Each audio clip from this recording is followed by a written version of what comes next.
Hey guys! Today we're gonna solo a whole mythic dungeon, completely alone. We're gonna solo the Feeder of Pain, the 5 boss dungeon, as a lonely protection paladin. The most important thing I have to tell you when soloing this, if you're struggling with survival, you should not use Shield of Righteous.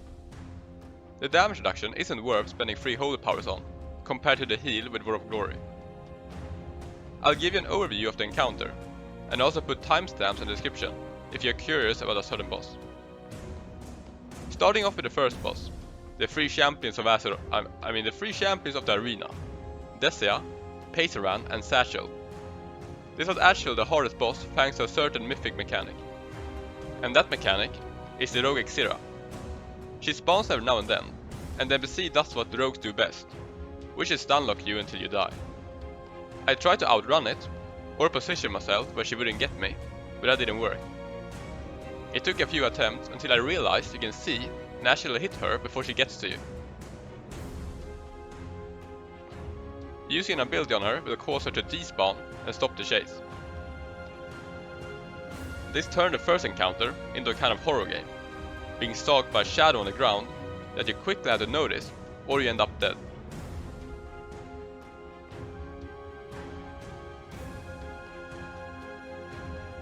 This while at the same time taking a lot of damage from the 3 bosses you're facing.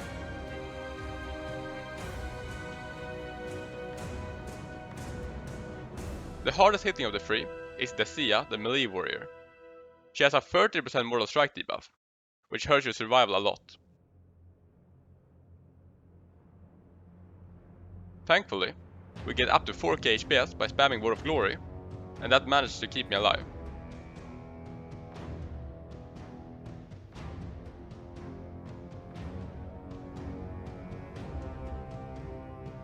I decided to focus down one of the casters first, to reduce my overall damage intake.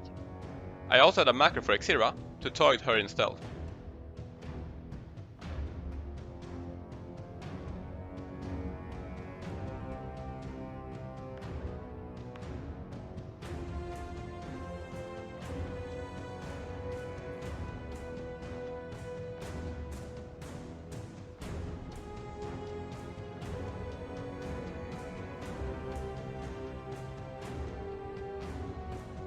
After the first boss fell, surviving became easier, allowing me to redirect my holy power usage into more Shield of Righteous.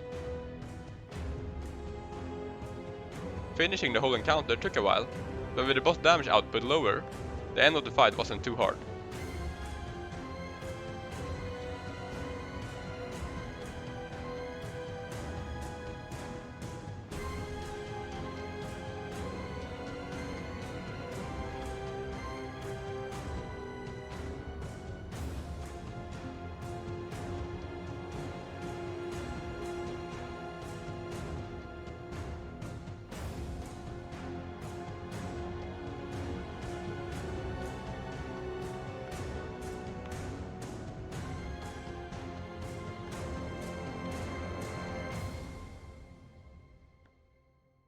I'm surprised there is no mechanic that buffs the remaining bosses once one of them die.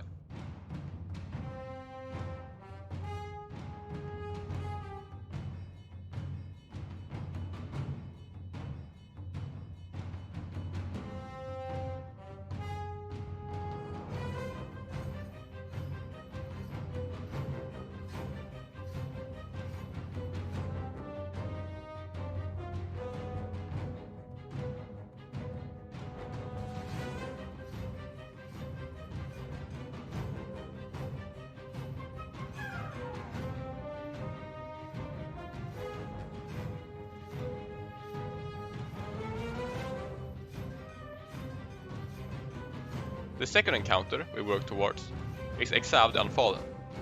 The hardest hitting trash pack in the whole dungeon is right before him, the one with skeletons and a captain. I ended up seizing the captain, who also grants a buff to nearby allies, while finishing off the skeletons one by one. I died in between the kills, but after a few tries the pack was defeated. The boss itself has some really interesting mechanics. He has a smash, a second smash, and a third type of smash. They all do damage, which means you should avoid them. You're also supposed to care about the banners he plants, that reduce your movement speed. However, as a protection paladin, you're able to insta-heal yourself every few seconds, so we don't have to worry about the movement, or doing any of the intended mechanics.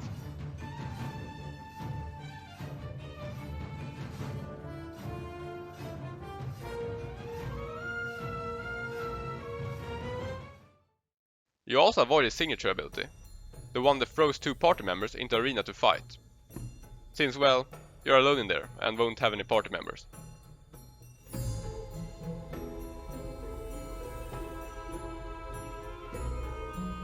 I was a little afraid I would get thrown into the arena and bug out the encounter, but thankfully that wasn't the case.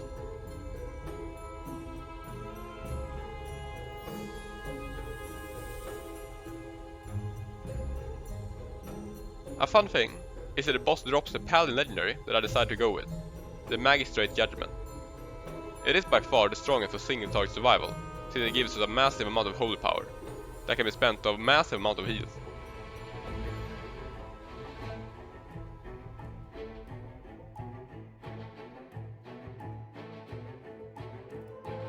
The boss took a while to bring down, but it wasn't very difficult.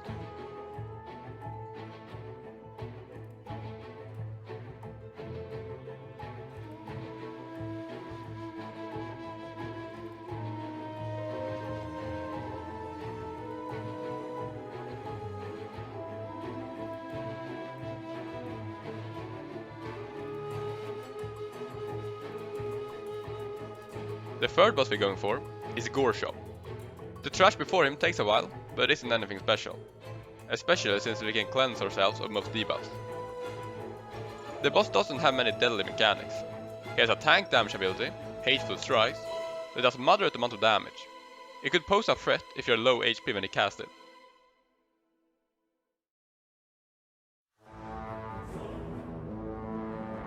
He has an AoE cleave ability, which you can easily avoid by stepping to the side.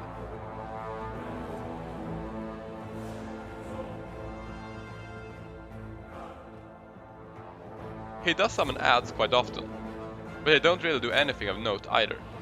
They even die by themselves within 20 seconds, since they have a passive buff that drains 5% of their max HP every second. I'm quite surprised that this is a thing, since otherwise the adds could pose quite a good soften range by being swarmed by too many of them.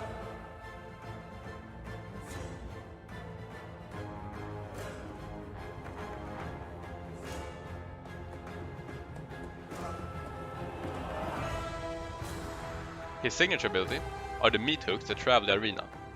Not too hard to avoid, but I did get caught once or twice by being careless.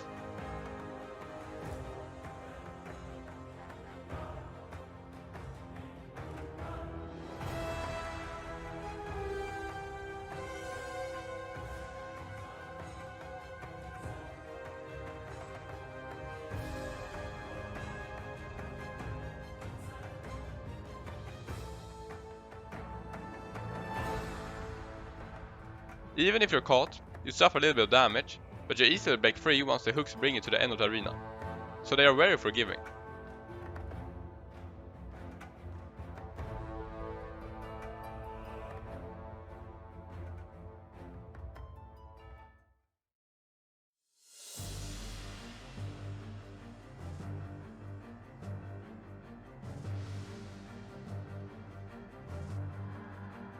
Goreshop took a while to bring down. I almost screwed up at the end, but managed, same as Exile, to one-shot the encounter.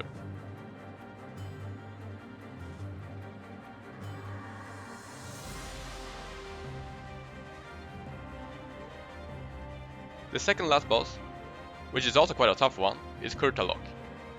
The path to him is not too hard, even if certain mobs hit for quite a bit. Also make sure you avoid the frontal whirlwinds that are cast by the Dark Speakers. They will knock you off the platform, and if you play with a group of people, you might be made fun of. If you play with randoms, you might even end up kicked from the group. The encounter took a few tries. The hard part about it is the massive amount of damage taken, since you will be affected by a lot of different debuffs damaging you. Holy Shield is a really great talent for this, since it reduces your magic damage taken by a lot.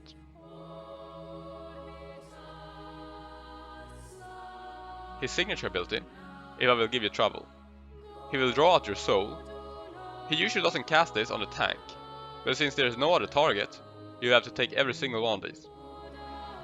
At the end of the draw soul cast, you will be horrified for a few seconds, and you have to catch up to your soul which runs around. Until you catch it, you won't be able to use any ability. This is a time when you will be defenseless and in danger. Even worse, if you are unlucky and your body runs far away, you have to leave melee range. This will make the boss start spamming Spectral Reach, which does a huge amount of damage on you. The boss keeps doing this ability quite often, so make sure you keep your health as high as possible before the end of the channel. I decided to read up on some strategy halfway through the encounter, that the hands on the ground could prove useful to keep your soul stuck. After testing it, I do not suggest you do this while soloing. Since the arms are usually out of melee range, this will lead to the boss start to spam Spectral Reach on you.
After an intense fight, I managed to defeat the boss, and we will now head towards the last challenge of the dungeon.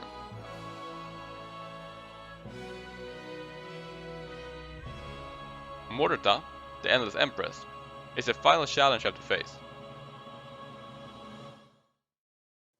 She has a few different abilities. The main thing you have to watch out for is the Reaping Sky, the tank damage ability.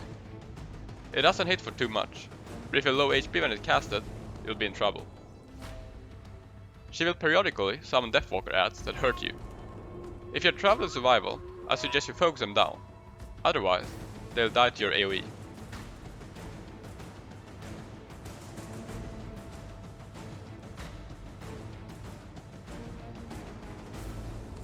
Dark Devastation is the frontal ability she does.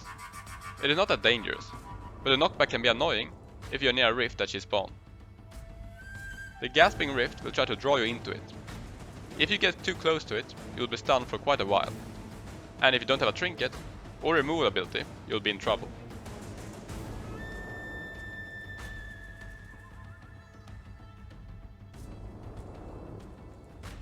This is pretty much everything she does during the earlier part of the encounter. However, when she reaches 50% HP, phase 2 will begin.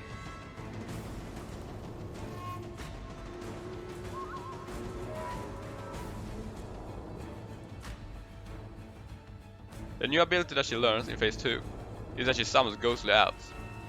These will not fight you directly, but you have to avoid them when they are present on the battlefield.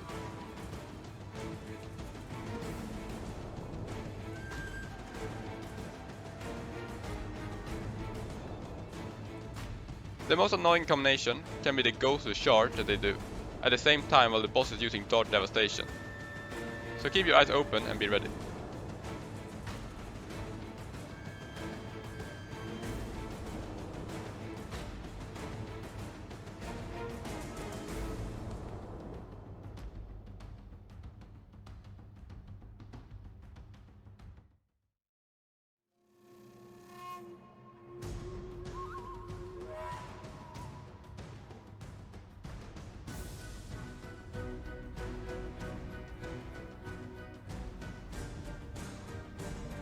The boss has things to avoid, but nothing of it is too fatal, even if you are hit.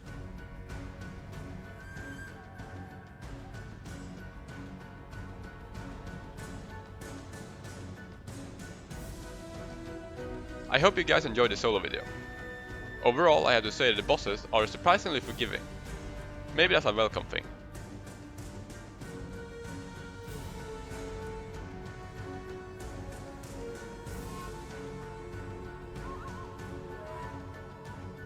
I did this in 180 eye level. Thank you all for watching, and stay tuned for more.